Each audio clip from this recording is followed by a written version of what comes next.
ఇక్కడ పొంగులేటి శ్రీనివాసరెడ్డి జిల్లా మంత్రి అయిన తర్వాత ఆయన మార్కు ఉంటుందంటే ఏం లేదు, ముట్టుకుంటే కూలిపోవడే. సమ్మక్క సారమ్మను ఆగమేఘాల తర్వాత అది కూలిపోయింది. దేవునూరు పంప్ హౌస్ దగ్గరకు వచ్చి సంవత్సరంలోనే పూర్తి చేస్తామన్నారు, సంవత్సరంన్నరన్నారు. కనీసము ఇప్పటి వరకు పెండింగ్లో ఉన్న బిల్లులు ఇవ్వలేని పరిస్థితి. సమ్మక్క సారాలమ్మ బ్యారేజ్ దగ్గర పోయిళ్ళు, కొండందోవి ఎల్కను పట్టినట్టు 6 క్యాబినెట్ మంత్రులు పోయి 13/11 kV సబ్ స్టేషన్ శంకుస్థాపన చేసి వచ్చారు. 100% పూర్తయిన ప్రాజెక్టుకు నీళ్లు లిఫ్ట్ చేయడం కాకుండా పంప్ హౌస్ దానికి అక్కడ సబ్ స్టేషన్ శంకుస్థాపన చేసి వచ్చిన పరిస్థితి. దేవాదులకు 3000 ఎకరాల ల్యాండ్ ఎక్వైర్ చేయాలంటే ఇప్పటి వరకు 1 ఎకరం కూడా ల్యాండ్ ఎక్వైర్ చేయలేని పరిస్థితి. మొత్తము కూలగొట్టుడే. ఒక పక్క మూసీ ప్రక్షాళన పేరుతోటి, హైడ్రా పేరుతోటి,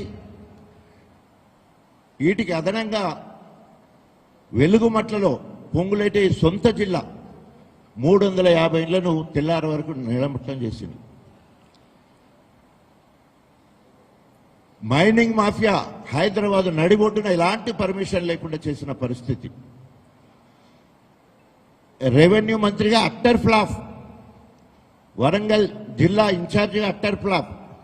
అవకాశం వస్తే బీఆర్ఎస్లను తిట్టడం కాకుండా ఆత్మ పరిశీలన చేసుకోవాలి.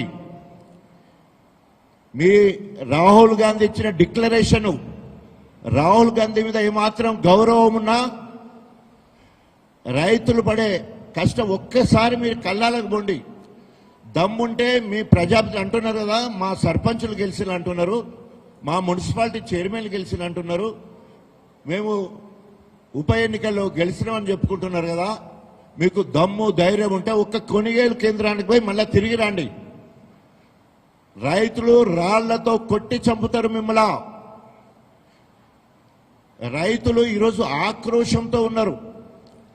బీఆర్ఎస్ కు ఆక్రోశ సభ కాదు, రైతులు ఆక్రోశంతో ఉన్నారు, ఆవేశంతో ఉన్నారు. కాంగ్రెస్ నాయకులను దొరికేది ఉంటే ఉతికి పారేస్తానికి. ఎందుకంటే నెల 15 రోజుల నుండి మక్కలు, దాదాపు నెల రోజుల నుండి వరి ధాన్యము రాసులుగా, నువ్వే చెప్తున్నావు కదా 90 లక్షల మెట్రిక్ టన్నుల వరి ధాన్యం కొనాలి అని ఇప్పటి వరకు 6 లక్షలు కొన్నాడట. 3 కోట్ల గన్ని బ్యాగులు రావాలంటే ఇప్పటికీ 6 లక్షల గన్ని బ్యాగులే వచ్చినాయట. వాహనాలు దొరుకుతలేవట, మిల్లులు ఖాళీ లేవట, హమాలీలు అసలుకే లేరట. అడ్డికి పావుషారు అమ్ముకోవడానికి గేట్లు తాళం వేసి పెడతా ఉన్నారు మార్కెట్లకు. బయట నుండి బయటకే మధ్య దళారుల ద్వారా మరి మిల్లర్లు అడ్డికి పావుషారు కొనే పరిస్థితి కనబడుతున్నది. ఇవే కదా నిన్న కేటీఆర్ గారు అడిగింది. కేటీ రామారావు గారు కేసీఆర్ గారి ఆదేశంతో రావడం జరిగింది. 26వ ఆవిర్భావ దినోత్సవం, బీఆర్ఎస్ పార్టీ ఆవిర్భావ దినోత్సవం రోజు ఇప్పటి వరకు మంచిగా కొట్లాడిళ్ళు. ఇప్పటి నుండి కాస్త స్పీడ్ పెంచండి, మనము ప్రధాన ప్రతిపక్షంలో ఉన్నామని మాకు దిశానిర్దేశిస్తే సింబాలిక్ గా ఫస్ట్ రైతుల పక్షాన్ని పోరాటం చేయడానికి వరంగల్ కలిసి వచ్చింది. మాకు వరంగల్ కిల్లా పోరాటాలకు పుట్టినిల్లు. రైతుల పక్షాన బీఆర్ఎస్ పార్టీ నిలదీసింది అంతే. ఎందుకు మీకు ఆ ఉలుకుబాటు? మాట్లాడిన వాళ్ళకి ఏమైనా వ్యవసాయం మీద గింతన్న అవగాహన ఉందా? ఏమైనా రైతు సమస్యల గురించి మాట్లాడారా? వ్యక్తిగత దూషణలు తప్ప